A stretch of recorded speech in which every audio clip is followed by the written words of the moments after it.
Buenas, en este tutorial vamos a empezar a estudiar los temas de esfuerzo cortante, esfuerzo normal y deformación unitaria.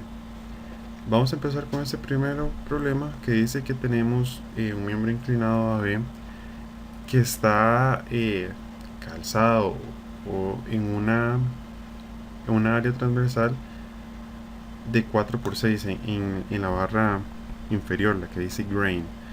Dice que determine la fuerza de compresión axial en el miembro AB cuando el esfuerzo cortante promedio paralelo a la barra lateral que dice grain es de 225 psi.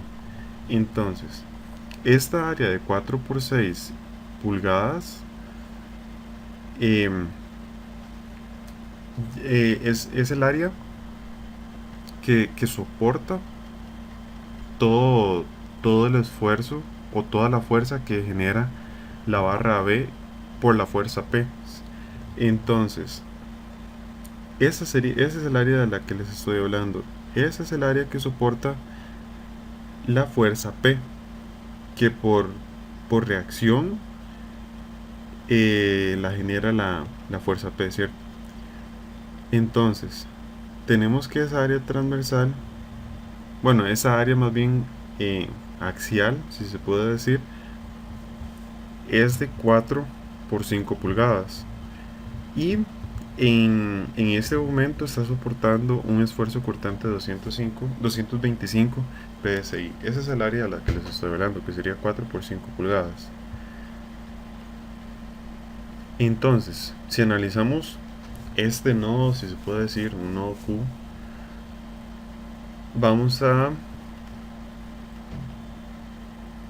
poner todas las fuerzas, las componentes de las fuerzas que existen y que están soportando esta fuerza P. Entonces, si tuviéramos, bueno, si tenemos esta barra AB que transmite el efecto de la fuerza P, vamos a tener algo similar a esto. La fuerza P ejerce hacia la izquierda y hacia abajo. Y la forma para contrarrestar esto es que se ocupa una fuerza cortante y una fuerza eh, normal, si se puede decir. En este caso va a ser una fuerza eh, paralela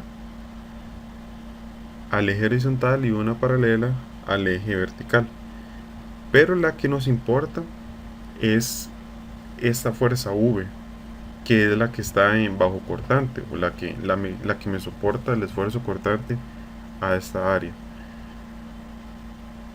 Entonces, si tenemos que el esfuerzo cortante promedio es igual a esta fuerza V entre el área A, tenemos que despejar esta fuerza V.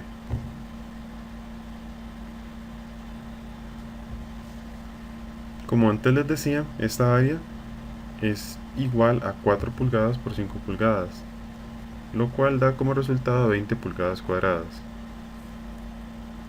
Entonces, despejando el valor de V,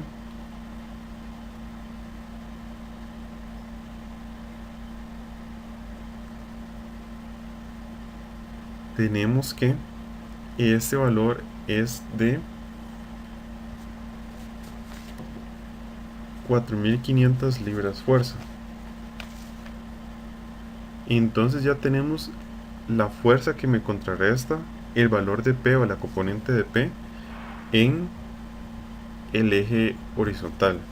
Entonces, si tenemos un ángulo θ, lo podemos, mediante las leyes o reglas de ángulos, o por geometría básicamente podemos decir o podemos saber dónde está la posición de este ángulo. Entonces, sabiendo o tomando en cuenta el triángulo de catetos de 12 y 5,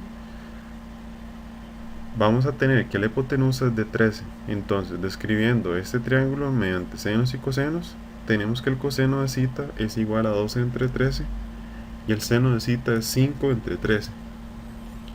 Pero aquí lo que nos importa es el valor de px. ¿Por qué? Porque nosotros ya podemos conocer el valor de P porque solo hay una fuerza que la contrarresta en el eje horizontal, que es el valor de V, y es el valor que ya conocemos. Entonces, sabemos que Px es igual a P por coseno de cita. Por lo tanto, Px es igual a 12 entre 13P. Y pasando o despejando el valor de P, tenemos que P es igual a 13 entre 12 V. Entonces sería 13 entre 12 por 4500 libras fuerza, lo que da resultado a que P es igual a 4875 libras fuerza. Esta sería la fuerza en fuerza de compresión en el elemento AB.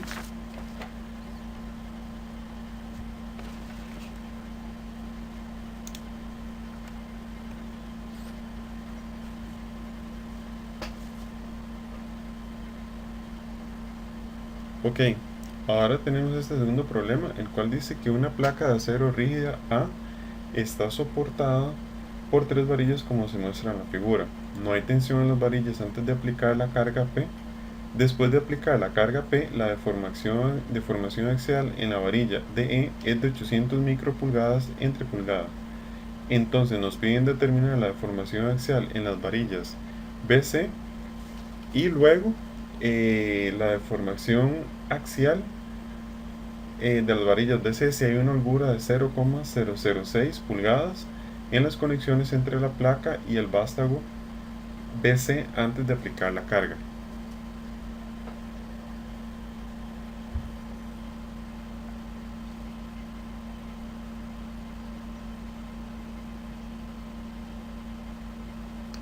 Ok, entonces como sabemos, la deformación unitaria es la deformación de la barra entre la longitud de la barra.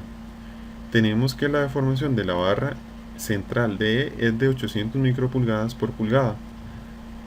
Por lo tanto, podemos conocer la deformación que tuvo la barra central de E despejando esta ecuación. Ya nos dan la deformación unitaria, lo único que tenemos que buscar es el valor de la barra central, y ahí nos lo dan, que son 70 pulgadas, lo cual da como resultado a que la deformación de la barra central sea de 0,056 pulgadas. Luego, como es un plato rígido y la longitud de las barras laterales son iguales, o sea, tienen la misma longitud, entonces podemos decir que la deformación, o sea, no se va a pandear, no se va a no va a bajar un lado más que el otro, o sea, como son iguales, es un sistema simétrico. Entonces podemos decir que la deformación de las barras BC o las barras laterales es igual a la deformación de las barras de la barra central de E, que es exactamente eso que estoy poniendo.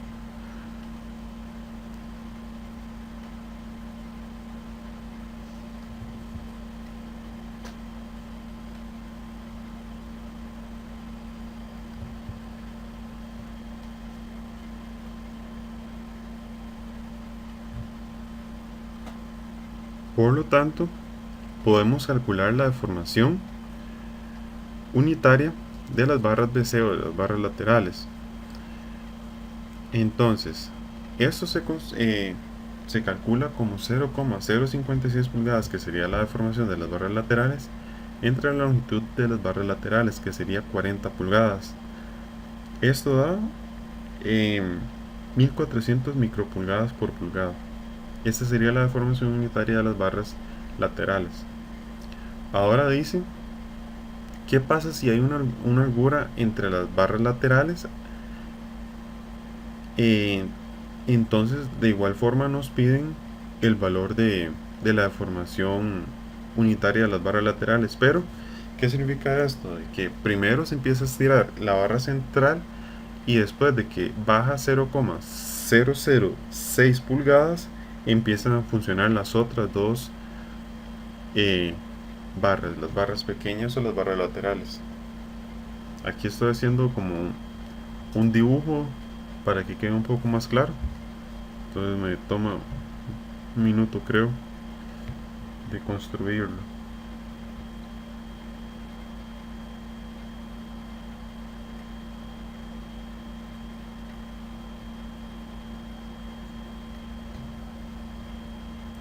Ok, entonces ahí se puede ver que las barras laterales están un poco más abajo. Esto significa que no empiezan a funcionar cuando se empieza a estirar cuando se aplica la fuerza P, sino más bien que hasta primero de que baje 0,06 pulgadas ya empieza a funcionar o se empiezan a deformar esas otras barras. Entonces, lo único que hay que tener en cuenta es que esta deformación BC,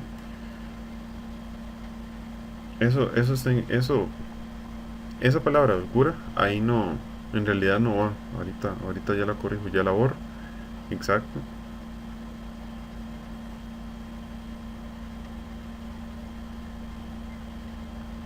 Esta es la holgura de la que les hablo.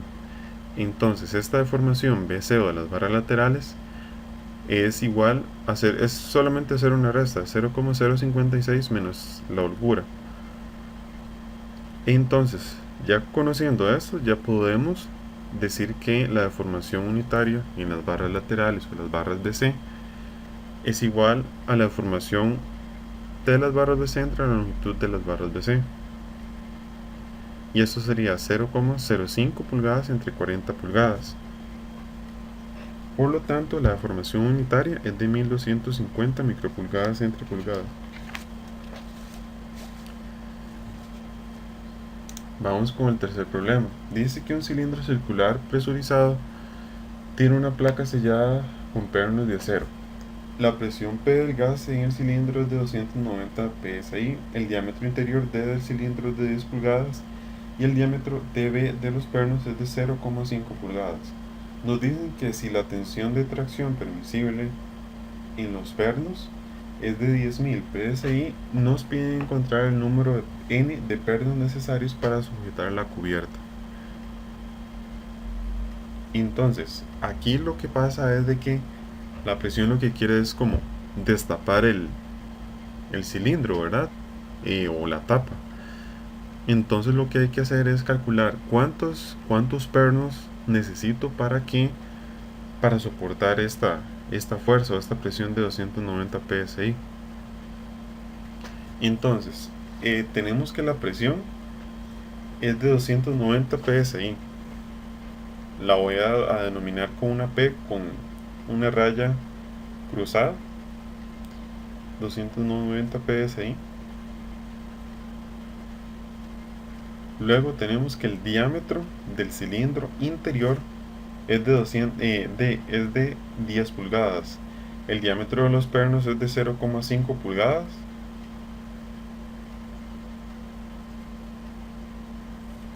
Y el esfuerzo permisible es de 10.000 psi.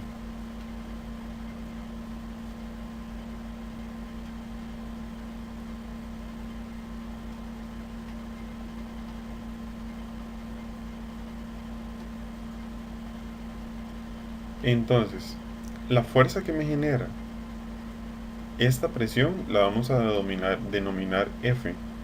Y todas las pequeñas fuerzas, si se puede decir, que me soportan los tornillos, las voy a llamar N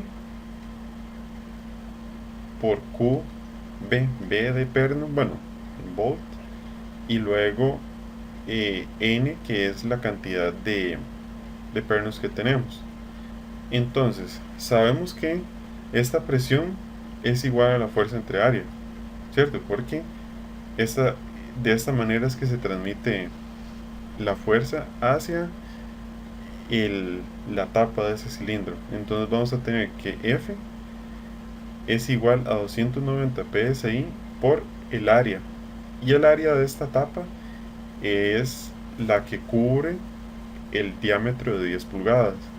Entonces lo calculamos de esta manera y nos da una fuerza de 22.777 libras fuerza.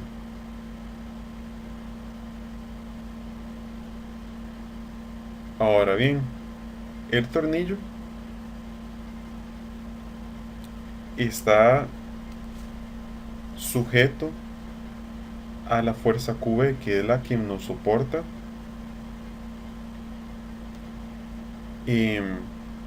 la fuerza F. Pero lo que hay que hacer es calcular cuánto es la fuerza que soporta cada tornillo y luego multiplicarlo por la cantidad n de tornillos que tenemos para que supere la fuerza F. Entonces tenemos que la sumatoria de fuerzas en Y es igual a la fuerza F menos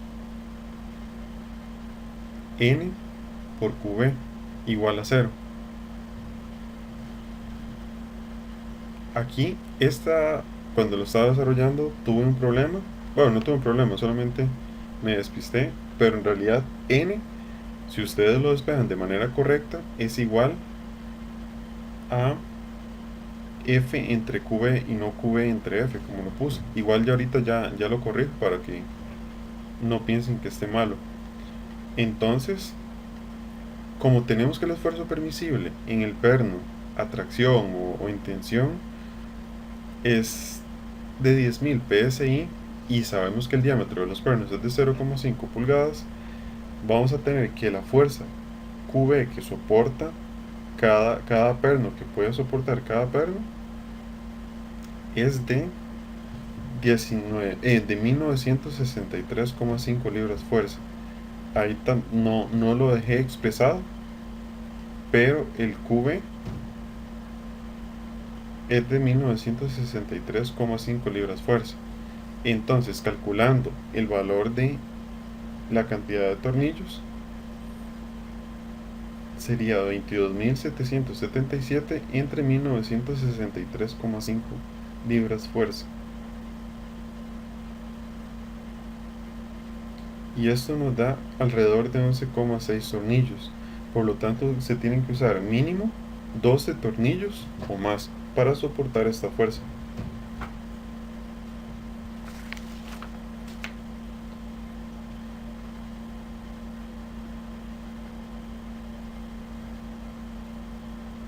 Ok, tenemos este último problema que dice que tenemos una barra de sección transversal rectangular que está sometida a una carga axial P. Tenemos que ver la figura. La barra tiene una anchura de B igual a 2 pulgadas y un espesor de T de 0,25 pulgadas. Un orificio de diámetro D se perfora a través de la barra para proporcionar un soporte para un perno o para un pin. El esfuerzo de tracción admisible en la sección transversal neta de la barra es de 20 kSI, o sea, la fuerza, el esfuerzo de tensión permisible y vamos a ver, y el esfuerzo cortante permisible es de 11.5 kSI. Nos piden determinar el diámetro del pin DM para el cual la carga P sería máxima y determinar el valor correspondiente para esta carga máxima. Entonces, si ustedes lo analizan, P puede ser máxima cuando el diámetro, este diámetro perforado es igual a 0, pero eso no lo podemos cumplir porque lo que sucedería, bueno, o cerca de 0, porque ¿cómo se llama? tenemos que cumplir con la especificación de que el esfuerzo cortante en el pin debe ser máximo de 11.500 KSI. Por lo tanto, no puede, o sea, para que sea máximo uno diría, ok, el diámetro tiene que ser cero, pero también se tiene que cumplir esa otra especificación. Entonces, hay que tomar en cuenta varias condiciones. Esa sería una, y luego de que el área que soporta la fuerza P es igual a el área donde está eh, a la mitad del pin en la barra. Entonces, aquí como sabemos, este pin estaría en cortante doble, por lo tanto, esas dos fuerzas me soportan la fuerza P. Y como sabemos, el esfuerzo permisible cortante está limitado por el perno. Y el esfuerzo en tensión está limitado por esta área transversal al puro centro donde está colocado el pin. Ahí queda explicado. Entonces, tenemos que, sustituyendo los valores, que 11.500 es igual a la fuerza. La fuerza, recuerden, esta fuerza F es la fuerza que está en el área transversal del pin. Y luego,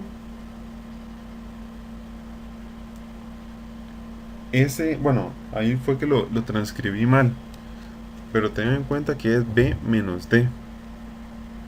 Ya les digo, en esta ecuación de abajo sería 2 menos D por 0,25. Y tenemos estas tres ecuaciones. Si tenemos tres ecuaciones y tres incógnitas, ya podemos solucionarlo. Por lo tanto, vamos a hacer estas sustituciones.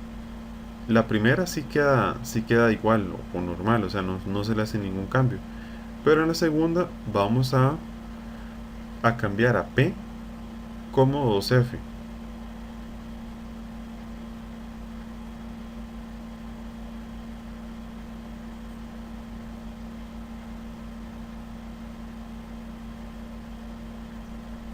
Ahí todavía sigo arrastrando el error, pero ya casi lo corrijo.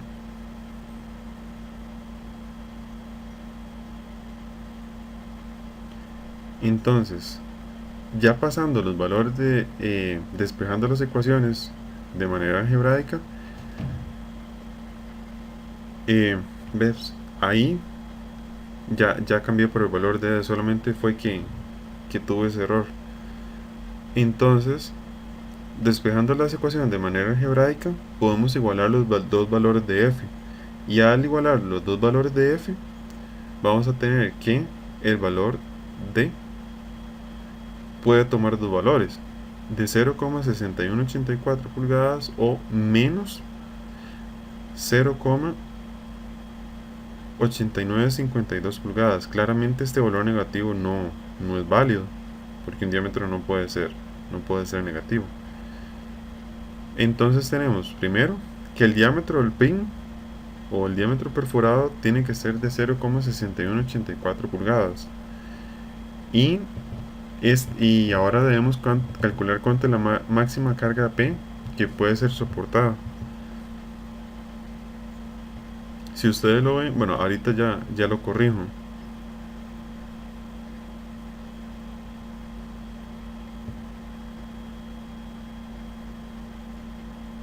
Este valor B no debe ser más bien D, que es lo que les decía. Eso fue un error que cometí, pero no cambia el valor.